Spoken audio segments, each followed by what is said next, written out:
Il m'arrive de recevoir cette question. Je m'entraîne ou je pratique avec ou sans micro? Je sais que certains se rangent d'un côté ou de l'autre. Pour ma part, je trouve que le tout l'un ou tout l'autre ne s'applique pas ici. Je dis l'un et l'autre si le microphone fait ou fera partie de votre vie, amateur ou professionnelle, mais aussi l'un avant l'autre. Je m'explique.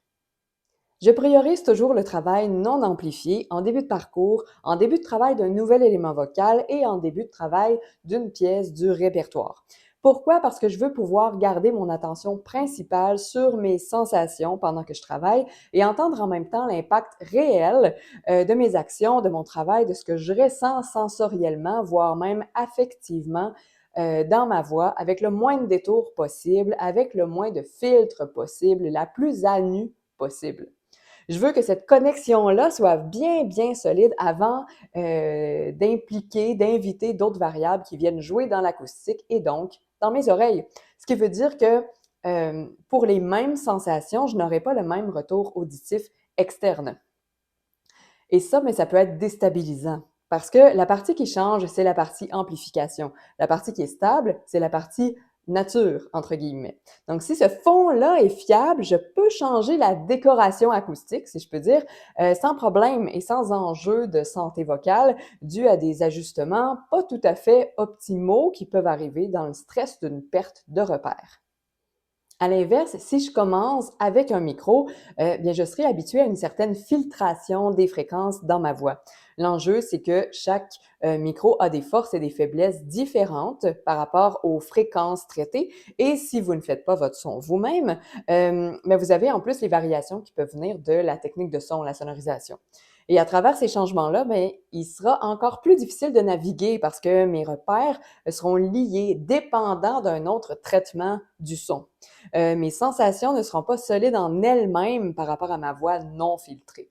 Surtout que pas nécessairement, mais souvent, quand on utilise un microphone au départ, on est davantage concentré, on porte notre attention davantage sur le son que ça donne que sur nos sensations.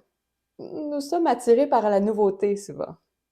D'un autre côté, on peut vraiment être très surpris la première fois qu'on utilise un microphone, pour la première fois, dépendant de lequel on utilise, duquel on utilise, et il vaut mieux ne pas avoir à vivre cette expérience sur scène. Ça peut être vraiment déroutant. Personnellement, la première fois, j'ai vraiment presque eu peur. Ma voix était tellement hyper transformée que je n'étais pas à l'aise du tout, ni de parler, ni de chanter. J'étais comme complètement figée. Heureusement, c'était en atelier. Je n'aurais jamais voulu que ça m'arrive dans un contexte de prestation officielle. Vraiment pas. Donc, il est bon de s'entraîner avec un micro également, une fois que les bases sont assez solides pour pouvoir apprivoiser les changements acoustiques que ça apporte forcément à différents degrés et du même coup pouvoir s'habituer à jouer avec, à pouvoir nous fier sur nos sensations et faire les ajustements internes pour continuer d'apprécier sa voix et son rendu dans ce contexte acoustique-là. S'habituer aussi à faire les changements sur la console pour une meilleure fiabilité du timbre ou les effets recherchés. Tout ça va nous aiguiller également à faire un bon choix si on loue ou achète un microphone, un bon choix pour soi. Un autre enjeu qui me tient vraiment beaucoup à cœur, c'est que je remarque que parfois les gens qui n'utilisent depuis le début, là, qui n'utilisent que le microphone constamment, à chaque fois qu'ils font des activités vocales chantées, souvent ont plus de mal à apprécier leur voix toute nue, non filtrée, au naturel finalement. Et je trouve ça vraiment triste. Je trouve ça vraiment triste.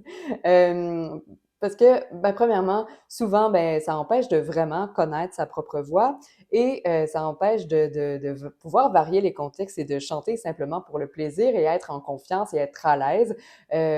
Parce que de faire ça, ça nous rend complètement dépendants de la technologie de l'amplification. Et quand on n'a pas ça, ben, on peut se sentir facilement démuni, moins bon, pas satisfait, moins en contrôle, avoir moins de plaisir. Bref, je trouve pas que c'est souhaitable en général, ne serait-ce que d'un point de vue presque philosophique. Je conclus en disant que les deux contextes, amplifiés et non amplifiés, sont importants. Ne faire que l'un ou que l'autre pourra nous faire rencontrer des obstacles dont on peut très bien se passer. Et je priorise le non amplifié d'abord pour toute nouvelle tâche vocale pour plus de solidité, de fiabilité et d'adaptabilité dans l'action. Il faut y penser parce que la technologie, le filage, les ordinateurs, ça peut faillir des fois.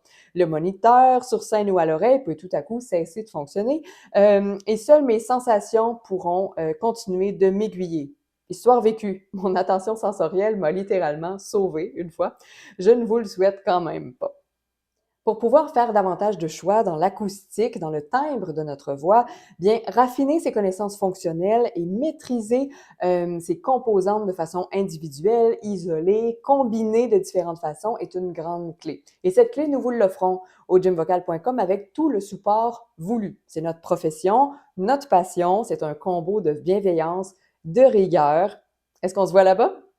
À plus! Vous trouverez juste en dessous un réchauffement vocal gratuit et un défi 4 jours pour améliorer un passage vocal difficile, gratuit aussi. N'hésitez pas!